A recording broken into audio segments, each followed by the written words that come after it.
In 2000, Act 228 made medical cannabis legal in Hawaii. Today, medical cannabis patients and their caregivers are still prosecuted by the state of Hawaii. The chemists press the pills while the hippies in the hills plant the next generation, grow the next strain. We are the hiccup in the system. We're not going to stand silent. We're going to fix this, and we're going to do whatever it takes to make these guys stop picking on medical cannabis users. We've got those hippies in the hills and them doctors scripting pills down in the valley below. Grab your horse and you're a vaporizer. Come on, let's go.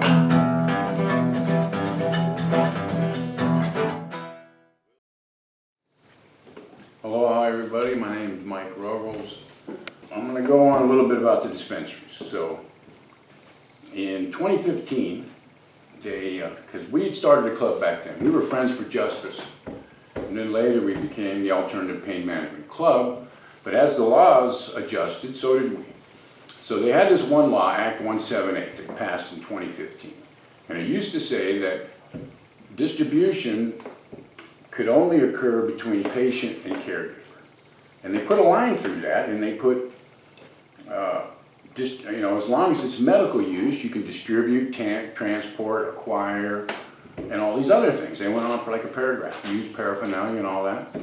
And so when we saw that in 2015, we started the Alternative Pain Management Club.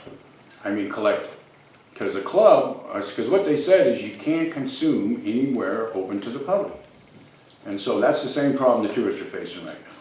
And so if anybody's listening out there, I think a great business would be just starting a safe place where tourists can consume cannabis. Because obviously right now they can go buy cannabis, but there's nowhere they can consume it. They can't consume it in a car, they can't do it in a hotel, there's nowhere they can do it.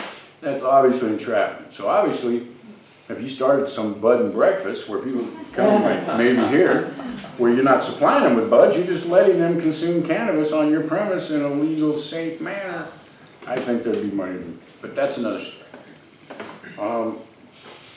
Okay, so in 2015, when we saw this law change, and we didn't even actually notice it. A friend of mine who likes to drink a bit, he was looking at the law and he misinterpreted the law. He said, hey, this new law, it says, because it gave you 4 ounces too. It used to give you just 3 ounces and 7 plants, and so the new law gave you 10 plants and 4 ounces. And he says, but if you look at it, it says you only get to have this between patient and caregiver. That's the total 4 ounces. And so he thought they'd actually jack this for an ounce, because now you can only have 2 ounces, he thought. But he was a little inebriated, and so while we were looking at the law, we saw this other change that they made, Act 178, where it put a line through, only between patient and caregiver. So we started the collective, and everybody joined the collective. We had like 150 members. We had double-digit members that were like Graywo on hospice, because Graywo was told, hey, 6 months or less, and he survived. And he's amazing, and he's my hero. He's one of the toughest guys I've ever met. I thought I was tough, but he's definitely tough. Anyway, for me, it was very, satisfying to help these people and see them do well. And one of my favorite stories is there's this old guy came in, and obviously in a lot of pain, and he had 2 canes. And he comes rolling in, and his buddies sign him up, and I got the dab rig on the table, as everybody knows. And so as soon as he signs up, he does a dab, and he just jumps up 5 seconds after doing the dab, throws his canes down, and starts doing the old soft shoe right there on my towel. And his, the relatives that were with him started crying because they hadn't seen him that happy in months. And that really is, to me, this shows you the effectiveness of cannabis as a medicine. Because here was an old guy obviously experiencing a lot of pain, and 5 seconds later, he was dancing. Now, he was on hospice, and he went home and passed away. And so I like to say that cannabis, what it does is it gives you death with dignity. Because I've seen it time and time again. The problem with Oxycontins isn't that they're killing 50 people a day, because they are. That's really not the problem. The problem is it's not death with dignity. When you're on those things, you get irritable, you get psychotic, you get depressed, you're sick, and people don't see you in your best light. When you're on cannabis, you can actually crack a joke or two, get up and do the old soft shoe, and you just experience life better. It's a higher quality way for people to pass away. And so now we go back to the radio show. And so the cop, because it was just 3 days ago, they got the chief of police and they're going, well, you know, we don't really need to change the law, and I think it would be totally irresponsible if we were to change the cannabis law because of all the safety issues. And then he goes, well, and besides, we don't need to have the law changed because we don't enforce it. We don't arrest people for marijuana anymore. I mean, if we catch people for marijuana, it's usually they did something else. So we really don't need a law change because we're not really enforcing that law. And so, man, I wish it was live when I heard that, because can anybody hear the lie in that statement? It's a blue law. It's a law we don't enforce, but it would be irresponsible to make it not illegal anymore. You can see he's two-speaking, obviously. There's a reason they want to keep it illegal. And it's administrative forfeiture and matching funds. And just in this county alone, I believe they get $20 million in matching funds. And then they got $5 million wrote into the budget. The county budget over here has if they don't go out and take $5 million from cannabis users, they run into the red. And that's just a fact. So I like to call it the Hansel and Gretel. They fly around in helicopters, and they notice that, you know, I think it's at least 80% of the island uses cannabis. And so they fly around in their helicopters and they notice, oh, Ken's got a new car and a boat. Well, let's stop in on him. Why? Because administrative forfeiture, they can take that new car and boat.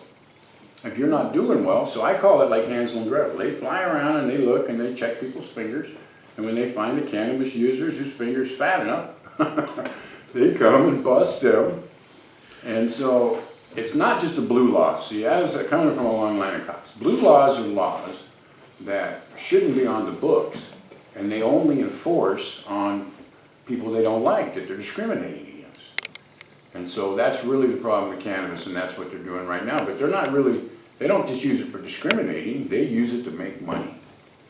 Okay, so lastly, now that we've figured it out, we're suing. We're going to go after them because there's this thing called the RICO Act.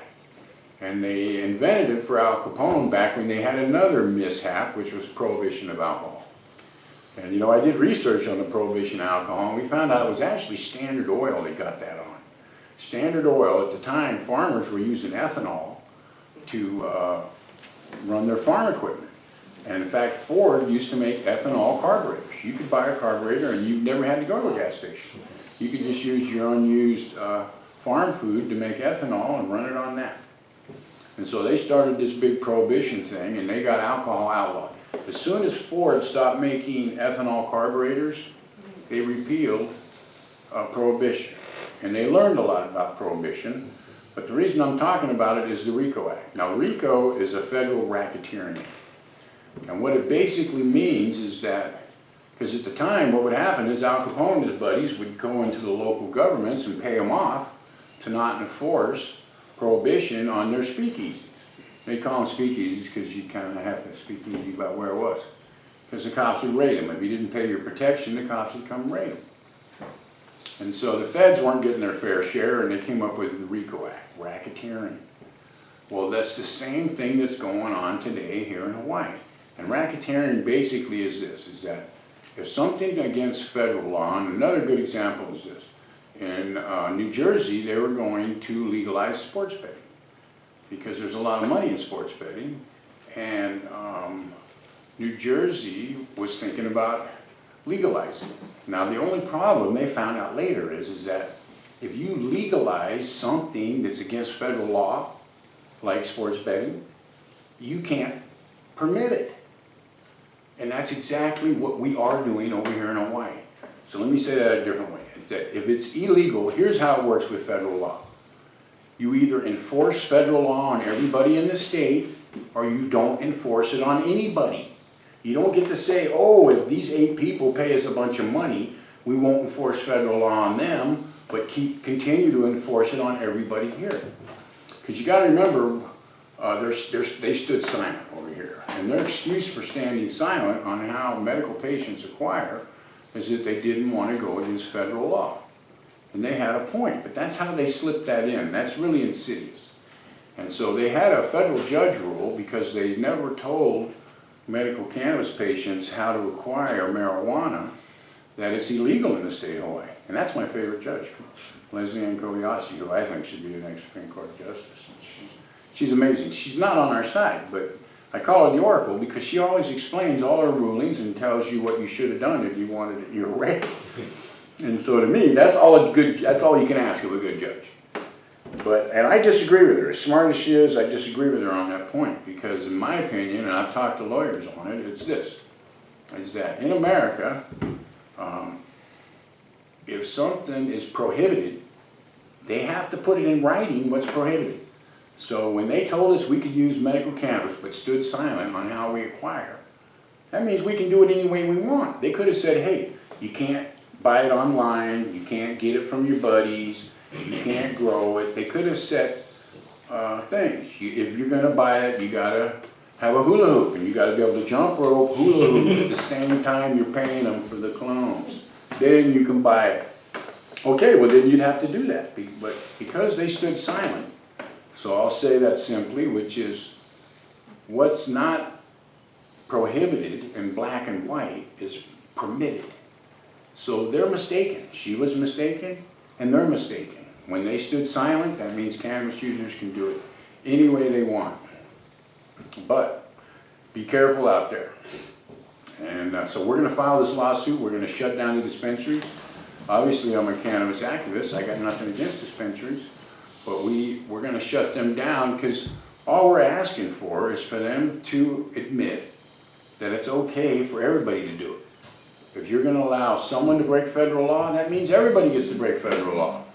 So like in Nevada, guess what? Everybody gets to break federal law, not just a few people. And that's the way we're going to try to make it over here in Hawaii.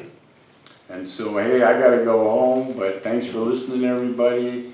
And I wanted to bring up that fact is, hey, they're entrapping tourists now because they're letting them buy it, but they won't tell them where. And then they said, oh, just smoke it in your hotel. Don't do that. All right, aloha, everybody. We'll talk later. I've got those hippies in the hills and them doctors scripting pills down in the valley below. Grab your horse and your flask and your vaporizer. Come on, let's go.